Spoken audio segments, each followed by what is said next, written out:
Queridos irmãos, sejam todos bem-vindos. Então vamos para uma prece de irradiação nesse momento. Espíritos benfazejos, anjos guardiões, que com a permissão de Deus, pela sua infinita misericórdia, velais por nós. Sede nossos protetores nas provas da vida terrena. Dai-nos a força, a coragem e resignação. Inspirai-nos tudo o que é de bom. Detém-nos do declive do mal e que a vossa bondade influencie-nos e penetre nossa alma. Fazei com que sintamos que um amigo devotado está ao nosso lado e que vê os nossos sentimentos e apazigue nossos sofrimentos na partilha das nossas alegrias. Senhor, sabemos que todo sofrimento neste mundo há pois de ter uma causa e também a sua utilidade. Que possamos aceitar a aflição que por ora passamos como expiação de nossas faltas passadas e como prova para o futuro. Aos doentes, Senhor, nesse momento no qual nós atravessamos e que nos parecem momentos infindáveis, pedimos, Senhor, que dissipem ou abrandem em certos casos, para que tenhamos o alívio de nossas dores. Senhor, derrame um bálsamo salutar em nosso corpo e a consolação de nossa alma. Inspirai-nos a paciência e a submissão à sua vontade. E dai-nos força de suportar nossas dores com resignação cristã, a fim de que não percamos o fruto dessa prova. Também estendemos a nossa irradiação aos espíritos em processo de desencarne. Que os bons espíritos os amparem nesse momento supremo, dando-lhes força para suportar os últimos sofrimentos, porque lhe cumpre passar neste mundo, a bem do progresso futuro. Inspirai-lhe para que se consagre ao arrependimento de suas faltas e o perdão das ofensas, a fim de que atue de modo a tornar menos penoso o trabalho de separação e a fim de que leve consigo as consolações da esperança e possam ser acolhidos pela espiritualidade amiga e benfeitora. Estendendo também nossas preces aos espíritos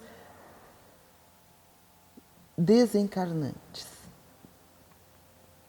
Senhor onipotente, que a tua misericórdia se estenda sobre os nossos irmãos que acabam de deixar a terra. Que a sua luz brilhe para eles. Tire-os da treva, Senhor. Abra-lhes os olhos e os ouvidos. Que os bons espíritos os cerquem, eles façam ouvir palavras de paz e de esperança, a fim de que, restabelecidos, possam dar seguimento à sua jornada. Aos espíritos que acabam de nascer. Senhor, lança paterno olhar sobre a família a que confiaste essa alma, para que compreenda a importância de sua missão e faça que germine nessa criança as boas sementes, até o dia em que ela possa, com suas próprias aspirações, elevar-se sozinha. Faze pela tua onipotência, Senhor, que essa alma se regenere na fonte das tuas sábias instruções. Que sob a égide de seu anjo guardião, a sua inteligência se desenvolva e se amplie. Que, enfim, saiba apreciar toda a extensão do teu amor, que nos põe em prova, a fim de purificar-nos. E que assim seja. Queridos irmãos, queridas irmãs, que a paz do nosso Divino Mestre envolva a todos nós.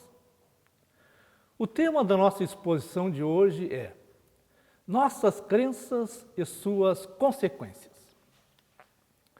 Deus, o nosso Pai de amor e bondade, causa primeira de todas as coisas, Quando ele criou o espírito, o tornou simples e ignorante. Isto é, sem privilégios e sem conhecimentos. Todos foram criados iguais, tendo o mesmo ponto de partida e uma inteligência incipiente a ser desenvolvida. Mas Deus, na sua infinita bondade, dotou o espírito de imortalidade e também da sua inexorável destinação, que é o aconchego dos seus braços. Quando o espírito imortal retornar à casa do Pai, receberá várias incumbências para auxiliá-lo nas obras da criação. Assim, Deus cria o espírito, dá-lhe condições para aprender, aprimorar-se, evoluir e, posteriormente, esse espírito retornar à casa do Pai como um diamante brilhante, bem polido. Mas esta subida até Deus tem que ser feita através da conquista de méritos. Por isso, ele dotou o espírito imortal da liberdade de escolha, isto é, do livre-arbítrio. E dependendo do uso que ele fizer dessas escolhas, ele terá a sua ascensão mais dolorosa, demorada, longa, ou terá essa ascensão calma, iluminada, suave. O modo como desenvolvermos a nossa inteligência e aplicarmos os conhecimentos advindos dela encurtará ou aumentará a distância a ser percorrida até ele. Nós sabemos que decisões erradas causam transtornos e dor. E também sabemos que decisões certas nos dão satisfação e bem-estar. Mas como saber? Como saber se a decisão que tomamos está correta ou errada? A resposta nós encontramos em nossas consciências, pois é nelas que estão impressas as leis de Deus. Quando a dúvida surgir diante de uma determinada escolha, deveríamos questionar se aquilo é bom ou não para nós. Se trará consequências ruins ou boas. Se prejudicará a nossa família, o nosso semelhante, a nossa saúde. Esta subjetividade de escolhas é que faz de nós pessoas únicas, é o que ressalta a nossa individualidade. É o que nos faculta crer ou não crer em determinadas teorias, situações ou valores. O ser humano, ele já traz consigo a intuição daquilo que é certo ou errado. E isso nada mais é do que o reflexo instintivo do seu estágio nos mundos primitivos. Quando habitava as cavernas, o homem curvava-se diante de forças desconhecidas, como o trovão, o raio, o fogo, o relâmpago. E além das forças da natureza que ele respeitava, o homem conservava a crença, um poder muito grande, num ser superior, que a tudo comandava neste universo. Esta crença era inata nele.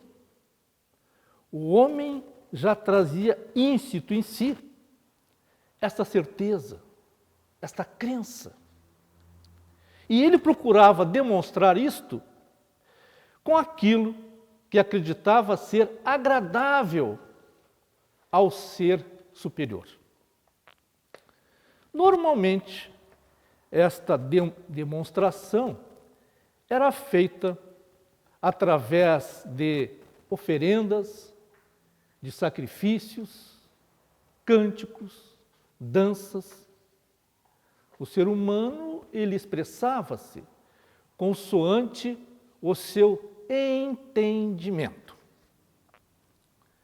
Porém, o mais importante desses gestos, dessas adorações, era o vínculo que o homem demonstrava ter com o Criador.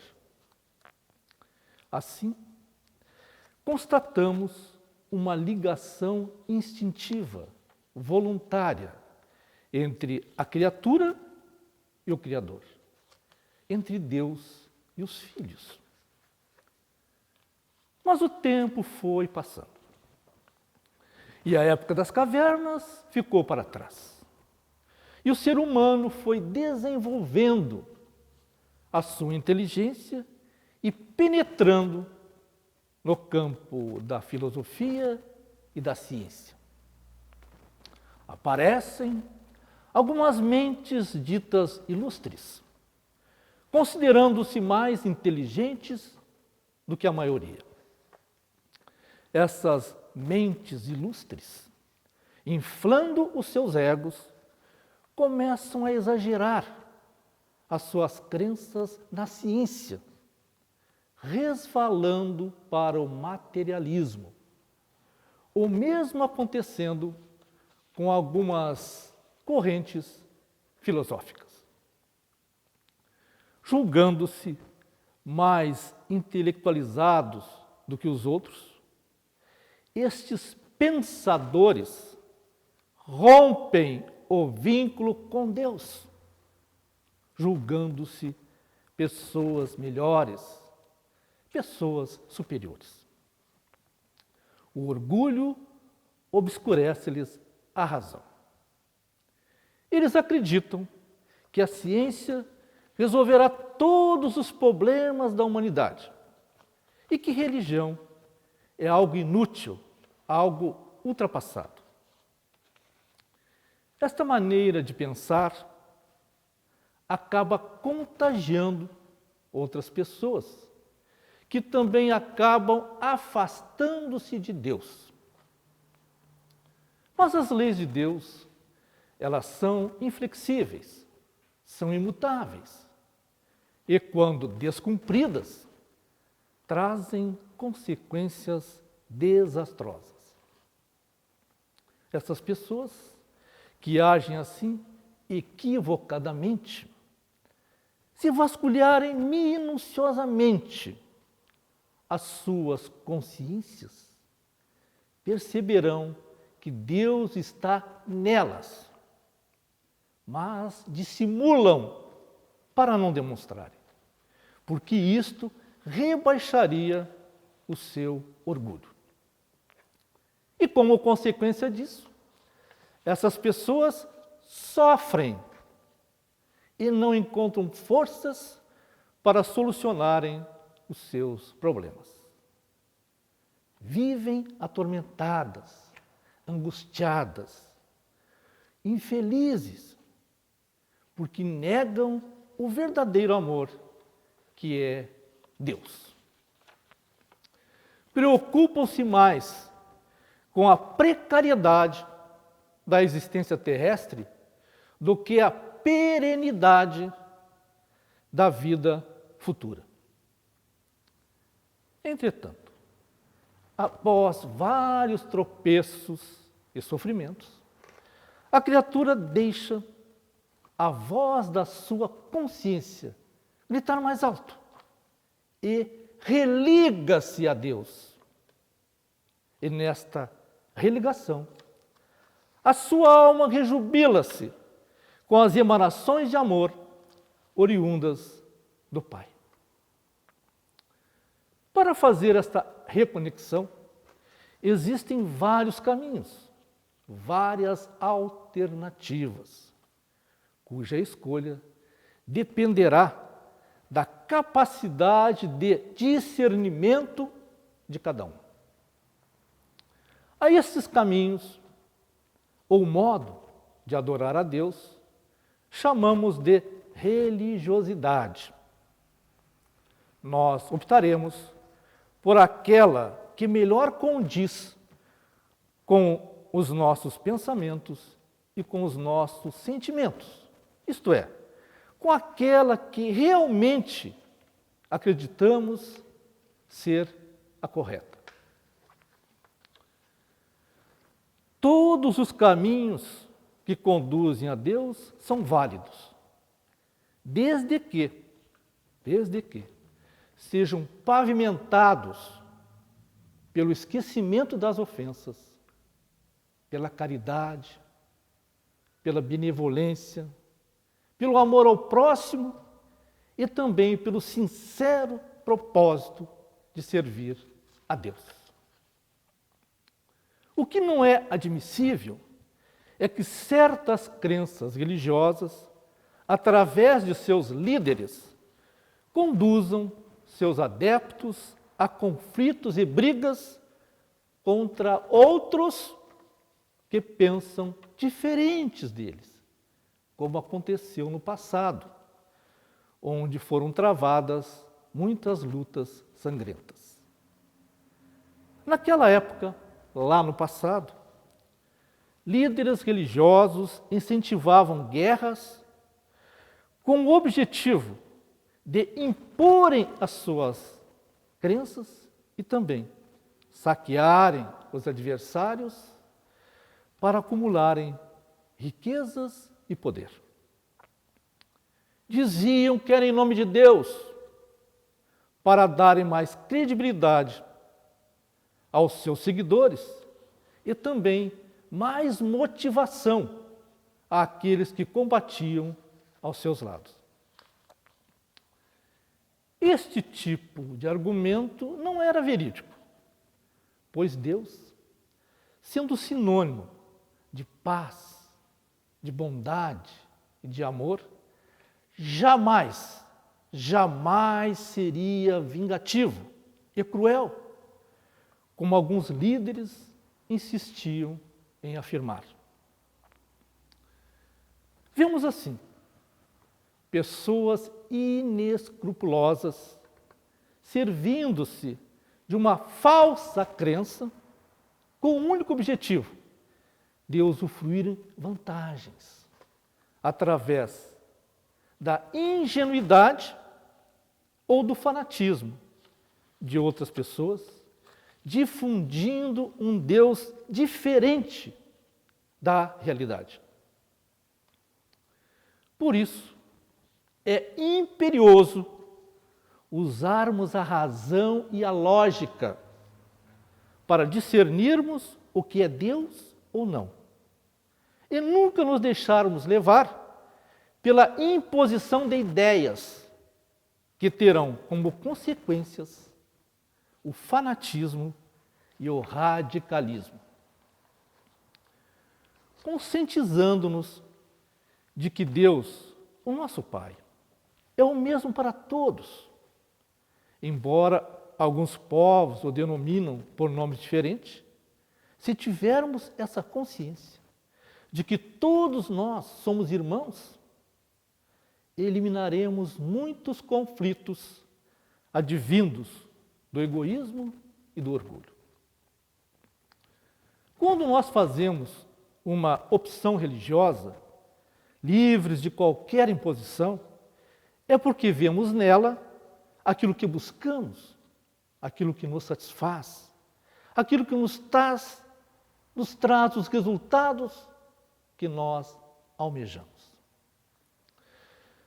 Se escolhemos ser espíritas, é porque vimos no Espiritismo, no seu conteúdo doutrinário, os anseios que procurávamos, conforme a nossa capacidade de entendimento. A escolha da religiosidade, ela tem que ser feita de uma maneira comedida, sem deixar-se levar por influências alheias. É uma escolha pessoal, de fórum íntimo. E Allan Kardec, ele já nos dizia que a crença é um ato de entendimento, que por isso mesmo não pode ser imposta. Vemos assim que esta escolha ela tem que ser consciente e para tal devemos aperfeiçoar os nossos conhecimentos para expandir cada vez mais a nossa consciência. Se caminharmos seguros pela estrada evolutiva, convictos de que aqui estamos encarnados para desenvolvermos a nossa inteligência e também o nosso senso moral, sem nos apegarmos a exterioridades e a preconceitos, com certeza, a nossa caminhada será menos árdua.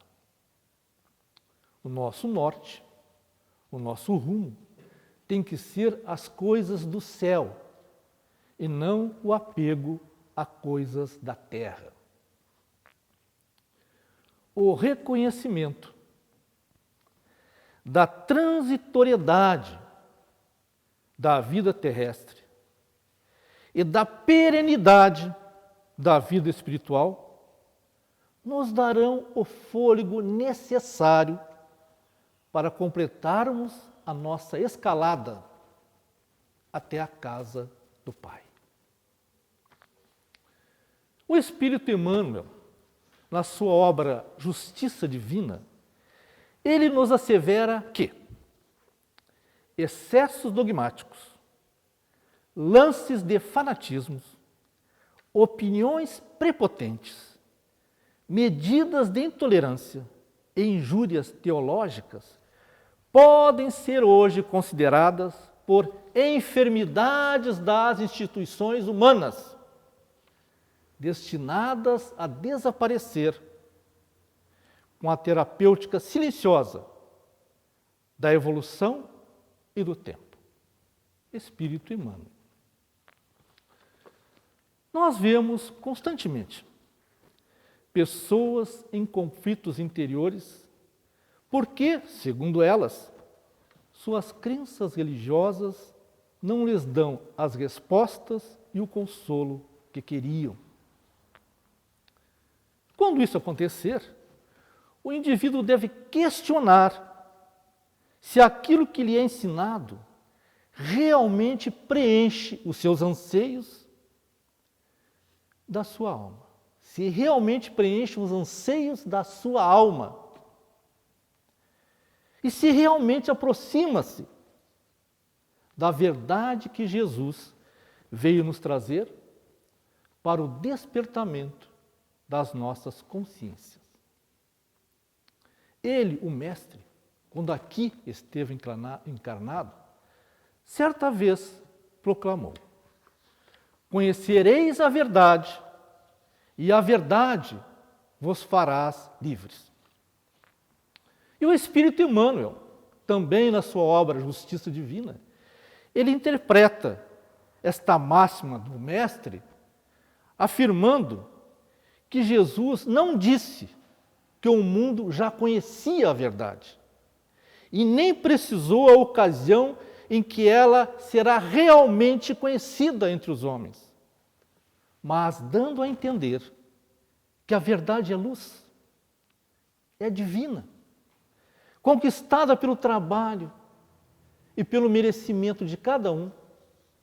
Ele simplesmente afirmou: conhecereis, conhecereis. Meus irmãos e minhas irmãs, a busca incessante do conhecimento das leis de Deus, do entendimento dos ensinos de Jesus, não tem limites, pois quanto mais sabemos, mais temos necessidade de saber. Aproximando as nossas crenças com a verdade do Cristo, chegaremos com certeza mais próximos a Deus e seremos criaturas melhores, criaturas mais felizes. Que Jesus Cristo amplie cada vez mais a nossa consciência com a luz dos seus ensinamentos. Muito obrigado. Queridos irmãos, que possamos agora nos encaminhar para a nossa prece final, elevando ao Senhor nosso sentimento de gratidão, dizendo: Senhor, gratidão pela oportunidade de vida, ainda que não possamos ter todo o entendimento necessário da Tua infinita bondade. Senhor, que os nossos dias sejam abençoados pelo Seu amor, trazendo paz, tranquilidade e harmonia em nossos corações. Que estejamos conectados e conscientes do amparo de Sua lei de amor, justiça e caridade. E que aproveitemos esses momentos de reclusão para nos encontrarmos conosco mesmo. Que a espiritualidade benfazeja venha ao nosso encontro a fim de nos sustentar e inspirar nas boas resoluções e, por conseguinte, possamos adquirir a força moral necessária para vencer as dificuldades e trilhar o caminho reto. Que todas as manhãs sejamos despertados pela vontade de viver e que nunca, de maneira alguma, nos falte a fé para recomeçarmos os nossos dias, perdoando, consolando, sorrindo, compreendendo, ouvindo, agradecendo e amando. Obrigado, Senhor, e que assim seja.